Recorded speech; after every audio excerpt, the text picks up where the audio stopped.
उमेश पाल हत्याकांड ये कई दिनों से खूब चर्चा का विषय बना हुआ है, लेकिन हम कुछ कारण से वीडियो लाने में काफ़ी देरी कर दिए हैं। इस हत्याकांड को अतीत अहमद ने कैसे अपने साजिश के तहत इस घटना को अंजाम दिया, यूपी से बाहर जेल में रहकर भी इतनी बड़ी साजिश कैसे रचा, तो इस वीडियो में आपको पूरा बताने का प्रयास मैं करूंगा। उमेश पाल कौन है, उमेश पाल को क्यों मारा गया, उमेश पाल की पूरी कहानी समझने के लिए करीब 18 साल पीछे चलना पड़ेगा। उसी के जरिए आपको पूरी कहानी बताने का प्रयास करता हूँ। बात 2004 की है। 2004 में इलेक्शन था इस देश में लोकसभा का। उस इलेक्शन में तमाम पार्टियां अलग अलग अपने कैंडिडेट खड़ा कर रही थी। यूपी के बाहुबली अतीत अहमद उस वक्त इलाहाबाद पश्चिमी से विधायक हुआ करता था। जब लोकसभा का चुनाव आया तो अतीत अहमद को समाजवादी पार्टी फुल सपोर्ट के साथ अतीत अहमद को चुनाव में खड़ा कर दिया। तो अब अतीत अहमद फूलपुर लोकसभा चुनाव से मतलब चुनाव लड़ रहा था, तो और वो चुनाव जीत भी जाता है और अब वो विधायक से सांसद हो गया। अब फूलपुर से जब वो लोकसभा चुनाव जीता, अब तक इलाहाबाद पश्चिमी से विधायक था, लेकिन अब से दोनों सीट वो रख नहीं सकते थे, चाहे विधानसभा में रहिए या लोकसभा में, यानी एक ही सीट आप रख सकते हो। तो लोकसभा का वजन ज़्यादा होता है, तो अतीत अहमद को इलाहाबाद पश्चिमी से एमएलए पद से इस्तीफा देना पड़ा, तो वह सीट खाली हो गई थी। अब उस सीट पर किसी को लड़ना था। हर कोई जान रहा था कि अतीत अहमद की सीट है तो उसी के परिवार का कोई चुनाव लड़ेगा। तब बाद में समाजवादी पार्टी ने अतीत अहमद के भाई अशरफ को टिकट दे दिया। अब अशरफ चुनाव लड़ रहा था। अब उसी सीट से बहुजन समाज पार्टी ने राजूपाल नाम के शख्स को टिकट दे दिया। अब राजूपाल अतीत अहमद के भाई अशरफ के सामने मैदान में खड़े थे। हर कोई जान रहा था अतीत अहमद के दबदबे के सामने कोई टिक नहीं पाएगा, लेकिन जब चुनाव परिणाम आया तो पता चला कि राजूपाल जो एक गुमनाम शख्स था वो अतीत अहमद के भाई अशरफ को हरा दिया। अब यहीं से दुश्मनी से उसकी शुरुआत हो जाती है। अतीत अहमद अपने भाई के हार को पचा नहीं पाया। अब उधर राजूपाल नया विधायक बनने से लगभग 13 दिन पहले राजूपाल ने शादी भी की थी। अब उधर अतीत अहमद अपनी हार को भुला नहीं पाया था। तारीख आती है 25 जनवरी 2005। दोपहर के 3 बजे थे। राजूपाल के एक परिचित की मौत हो गई थी। उसके मौत पर हमदर्दी जताने के लिए अस्पताल के मुर्दा घर में गए हुए थे। राजूपाल अपने सुरक्षा कर्मियों के साथ गए हुए थे। मुर्दा घर से मुलाकात के बाद राजूपाल अपने घर लौट रहे थे, तभी उनकी गाड़ियों को बीच चौराहे पर रोककर अंधाधुंध फायरिंग की जाती है, जिसमें राजूपाल की मौत हो जाती है। थोड़ी देर के बाद यह खबर पूरे इलाके में पहुंच गई। उस वक्त मायावती जी बहुत पावरफुल नेता हुआ करती थी। इस घटना के बाद राजूपाल की वाइफ ने पूजा पाल, उन्होंने पुलिस थाने में एक कंप्लेन लिखाई। उस कंप्लेन में राजूपाल की हत्या में अतीत अहमद समेत 11 लोगों को नामजद किया।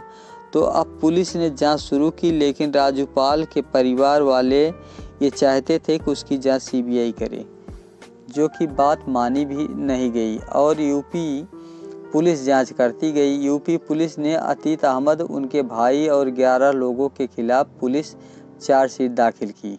इस चार्जशीट के बावजूद भी परिवार इस बात पर अड़ा रहा कि इस केस की जांच सीबीआई करे। तो अब उमेश पाल जो अभी जल्द में कत्ल हुआ, वो राजूपाल के बचपन का दोस्त था। इसका पूजा पाल के पास भी आना जाना था। अपने दोस्त की मौत का बदला लेने के लिए उमेश पाल पूजा पाल की मदद कर रहा था। आखिरकार 22 जनवरी 2016 को कोर्ट ने फैसला सुनाया कि इस केस को राजूपाल के मर्डर का केस सीबीआई को सौंप दिया जाए। सीबीआई को केस दे दिया गया। सीबीआई ने केस दर्ज किया। 5 साल हो गए मगर अभी तक कोई फैसला नहीं आया। आखिरकार उमेश पाल अपने दोस्त की मौत का बदला लेने के लिए पूजा पाल के साथ भाग दौड़ कर रहा था। पूजा पाल का जब कत्ल हुआ तो उमेश पाल वहां मौजूद था और वह एकमात्र गवाह था, लेकिन पूजा पाल ने कोर्ट में बयान दिया कि वह उमेश पाल इस केस में गवाह नहीं है और एक बार तो उमेश पाल के किडनैप भी कर लिया गया था और धमकी भी दिया गया था कि तुम इस केस में ना पड़ो, लेकिन फिर भी वो टूटा नहीं और केस में शामिल रहा। बसपा ने पूजा पाल को टिकट दिया और वह जीत भी गई, लेकिन ये सब चलता रहा। कोर्ट के आदेश पर अतीक अहमद को यूपी के जेल में, साबरमती के जेल में शिफ्ट कर दिया गया यूपी से, तो जिसमें वो अपने रसूख और दबदबे को कायम न कर सके। आज 4 साल हो गए अतीक अहमद साबरमती के जेल में बंद है। 25 फरवरी 2023 को उमेश पाल अदालत से लौट रहा था। उसके जान को खतरा था, इसलिए 2 गनर भी मिला हुआ था।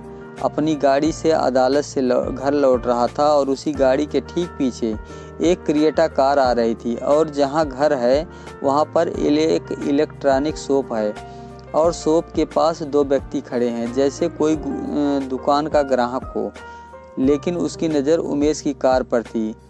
अब शाम को 6:30 बजे थे। उमेश पाल की गाड़ी गली में दाखिल होती है और अब गाड़ी से उतरना है, तभी पीछे एक क्रिएटा कार आ रही होती है।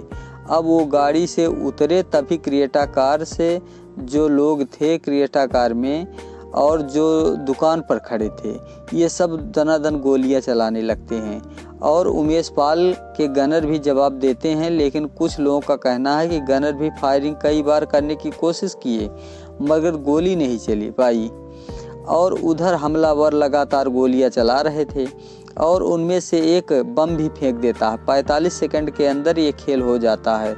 जो गनर थे ये सब कार में थे और बाइक से भाग जाते हैं। बाद में उमेश पाल और उनके 2 गनर को अस्पताल में भर्ती कराया जाता, जहां डॉक्टरों ने उमेश पाल और उनके गनर को मृत घोषित कर दिया। उनमें से एक गनर का इलाज चल रहा है। 4 अलग अलग CCTV फुटेज मिले हैं। उसी के आधार पर पुलिस ने ये सब पता कर रही है कि कत्ल के पीछे कौन है।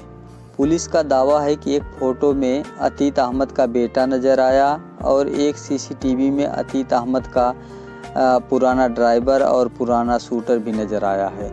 उसी के आधार पर यूपी पुलिस कह रही कि हम कार्यवाही कर रहे हैं। अतीक अहमद इस वक्त साबरमती के जेल में है। अब देखने वाली बात यह है कि यूपी उसे लाया जाता है कि नहीं। तो हम जल्द ही आगे का अपडेट अगले वीडियो में लाने का प्रयास करेंगे। तो आज के लिए इतना ही। जय हिंद, वंदे मातरम।